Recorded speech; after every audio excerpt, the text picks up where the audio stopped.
Christos Anesti. Seguimos celebrando la Pascua y la Pascua sigue brillando sobre nosotros en estos 40 días, desde el día de resurrección hasta el día anterior a la ascensión. Son 40 días de luz y de gozo. El hola, el chao, el buen día, el deseo que siempre tenemos cuando nos encontramos con otros de que tengan un buen día, de llegar, esa buena llegada, en esta época está coronado por esta noticia: Cristo resucitó, y se contesta: en verdad resucitó. Qué fuerte que es el resplandor de la Pascua, qué importante para nuestra vida, qué necesario. Y si hay algo en que la Iglesia es madre, es que nos da lo que necesitamos. Cuando la Iglesia insiste mucho en algo, en una práctica, es que nos está dando algo que necesitamos. Yo creo que, en primer lugar, es la tendencia que hay, no solamente a que vivimos en un mundo secularizado, vivimos como si no hubiera Navidad, no hubiera Pascua, no hubiera Domingo, no hubiera nada. La laicización del tiempo, la destrucción del sentido humano del tiempo, la mecanización del tiempo hace difícil la vida de la fe, sino que aún así, aún teniendo fe, aún buscando perseverar en la fe, carecemos de gozo pascual. Nuestra experiencia de la fe está necesitada de esta experiencia de resurrección, que todo lo que vivimos y hacemos y lo ponemos en manos de Dios llega a buen puerto.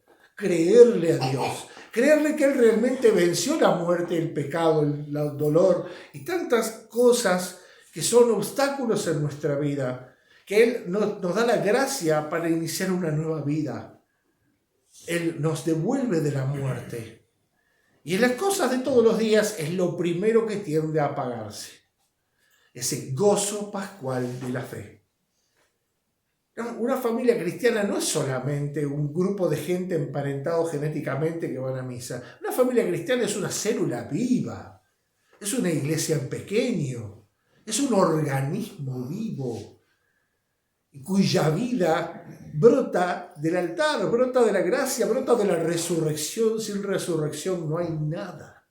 Y dice San Pablo: si Cristo no resucitó, somos los seres más desdichados de la tierra, los cristianos, dignos de toda lástima.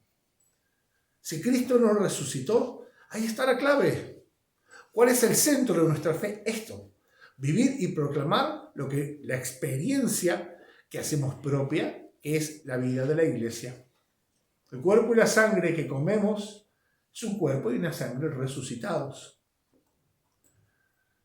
Y ese cuerpo y esa sangre, esa situación que se encontraron las mujeres que seguían a Jesús, que eran muchas, dice en varios relatos de los evangelios, aparece, y estaba con ellos, con Jesús y los apóstoles, tal mujer, tal otra, la parienta de esta, la parienta de aquella, y además todas las otras que lo siguieron desde Galilea.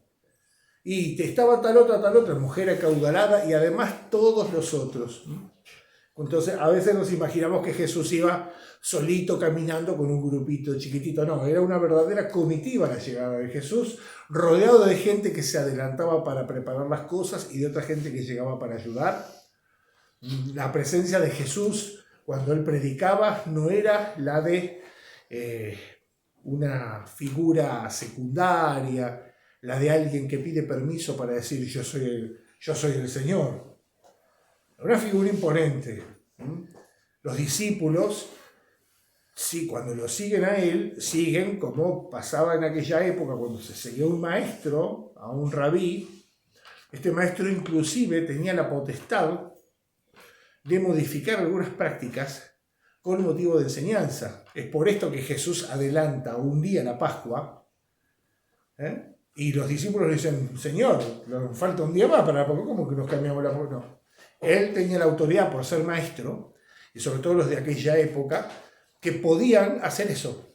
Se consideraba, aquellos que lo seguían, que el maestro estaba inspirado para poder hacer o decir tal o cual cosa, aunque estuviera diferente que las escrituras. Cuando él dice, se os ha dicho tal cosa, pero yo os digo tal otra, los que lo seguían entendieron perfectamente que él lo hacía como maestro. Ahora bien, los que no lo seguían decían, ¿acaso este se volvió loco? ¿Qué se cree? ¿Que es Moisés? De tocar las leyes, de tocar las prácticas, de cambiar las cosas. Bien, no podemos tener menos fe que los que lo seguían en Galilea, que no lo conocían verdaderamente, que cuando Jesús lo ven colgado en la cruz, la mayor parte huye despavorido, no entiende lo que pasa. Y en medio de ese caos, de ese dolor, de esa dispersión, de ese desconcierto, tenemos a unas que habían previsto, cuando vieron que Jesús había sido colgado en la cruz, previeron que iba a haber que hacer todos los ritos funerarios. Y se apresuraron a comprar los perfumes muy caros, muy pesados, una mezcla de unos 30 kilos, algo difícil de llevar. Se apresuraron sabiendo que ahora, como empezaba el sábado, y en el sábado no se podía hacer ninguna de esas prácticas, sabían que una vez terminado el sábado iban a tener que ir a embalsamar a Jesús. Pero ya tenían compradas las cosas. Porque el sábado no se podía comprar y en la madrugada del día primero de la semana no estaban abiertos los negocios. Así que cuando ellas salieron a la madrugada, tenían muy en claro qué era lo que iban a hacer.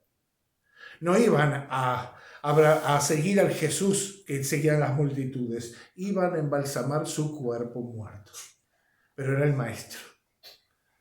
Entonces, aunque ellas no entendían nada, sabían que tenían que hacer eso, se atenían a lo que sabían. Había que embalsamar a Jesús, había que llenarlo con esos aromas y con esos distintos ungüentos para hacer esos rituales que corresponden a un muerto. Es una muestra de honor, porque el cuerpo es sagrado, no solamente el alma es sagrado, el cuerpo es sagrado, y esto nos viene ya del Antiguo Testamento.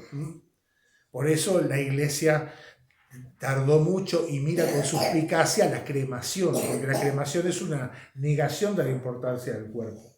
La verdad que la sepultura cristiana es sepultura en el sentido de dejar el cuerpo que siga su proceso, porque el lugar donde somos enterrados es el lugar donde esperamos la resurrección. Se lo llama al lugar cristiano donde enterramos a los difuntos, lo llamamos dormitorio, en griego cementerio. Dormitorio es un lugar de esperanza, es un lugar donde estamos dormidos esperando la resurrección.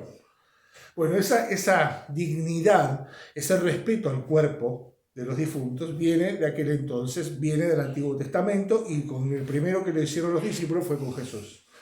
Pero acá nos encontramos con un pequeño grupo, en realidad, que se apresura, a pesar del dolor, a pesar de las dificultades, sabía lo que tenía que hacer. Estaba atenta y fiel a hacer lo que tenía que hacer, hasta donde le daba el conocimiento. Pero cuando van, se encuentran con que no solo que la tumba está abierta, es más, iban pensando, ¿quién nos va a correr la piedra? Las piedras son unas losas de piedra muy pesadas, es todo muy escarpado, no es fácil ni para 2 o 3 mujeres empujar abriendo eso. Sin embargo, en su mente ellas iban dirigiéndose a hacer esto, lejos de la vista de los demás, por eso fueron a la madrugada, fueron a hacer lo suyo y confiando en que Dios iba a hacer lo que a ellas les faltara. La obra que se hace en nombre de Dios nunca la podemos hacer del todo nosotros. No podemos ser fieles en la fe sin la ayuda de Dios. No podemos cumplir los mandamientos sin la ayuda de Dios. No podemos hacer las cosas sin la ayuda de Dios. Y aquí que estas mujeres llenas de fe, las portadoras de miro, es decir, de todos estos aceites especiales, a veces lo traducen como mirra, pero no es mirra. Mirra es una sustancia totalmente diferente. El miro sobre todo tiene aceite de nardo. Ustedes no sé si recuerdan el momento en que una persona se acerca detrás de Jesús y vuelca un aceite perfumado sobre Jesús, Dice, esto está adelantado en honor a mi sepultura, dice Jesús, estando vivo. Ese aceite, dice, el perfume llenó toda la casa. Es el aceite de nardo, principalmente. Y ese gesto no es un gesto al pasar. No es un guiño a Jesús, sino un acto de fidelidad, de seguimiento. Ahora el maestro estaba muerto, ya no estaba predicando, pero ellos fueron a hacer, ellas aquello que sabían que debían hacer. Aunque sabían que no iban a poder del todo, no lo tenían muy claro, pero confiaban que Dios las iba a ayudar. Y efectivamente, fueron a hacer lo que ellas debían hacer y se encontraron con algo mucho más grande.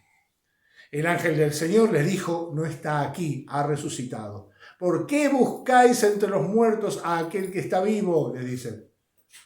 Cristo ha resucitado. Y dice, y esperará, ir a decirle a los discípulos, los espera en Galilea, se adelantará allá.